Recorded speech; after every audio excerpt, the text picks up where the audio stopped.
100 ஆண்டுகள் கழித்து 200 ஆண்டுகள் கழித்து என் நாட்டு மக்கள் எப்படி வாழ வேண்டும் என்ற கனவு எவனுக்கு இருக்கிறதோ அவன் தான் வெல்ல வேண்டும். நீங்க தலைவனுக்கும் மனிதாபிமானிக்கும் வித்தியாசம் இருக்கு. எம்ஜிஆர் மனிதாபிமானி, காமராஜர் தலைவன். எப்படி தலைவன்? எம்ஜிஆர் பசிக்குதுன்னு கேட்டீங்கன்னா காசு கொடுத்து சாப்பிட்டு வா, சாப்பிட்டு போ அப்படின்றாரு. அதான் அது ஹியூமன் பீயிங், அவ்வளோதான்.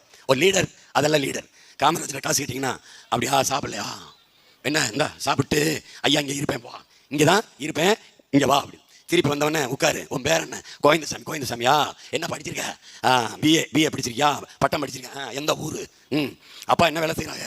எல்லாத்தையும் கேட்டுக்குருவாங்க. கேட்டுக்கிட்டு ஒரு இந்த நாட்டில் பிஏ பட்டம் படித்த ஒரு பையன் வேலை இல்லாமல் பசியோடு இருக்கிறான் அப்படின்னா இதுக்கு ஒரு வழி செய்யணுமே, என்ன பண்ணலாம்? அவனுக்கு ஒரு நிரந்தரமாக ஒரு வேலை, அவனை மாதிரியே படிச்சுட்டு இருக்க எல்லாருக்கும் ஒரு வேலை. அப்படி திட்டம் வகுத்து சட்டம் வகுத்து செயல்படுத்துறவன் எவனோ அவன் தான் தலைவனாக இருக்க முடியும். எப்படி? பள்ளிக்கூடத்துக்கு போறாரு, பள்ளிக்கூடத்துக்கு போயிட்டு இருக்காரு, வண்டியில் காரில் போயிட்டு இருக்காரு. சின்ன சின்ன வயசு பசங்க மாடு வச்சிருக்காங்க.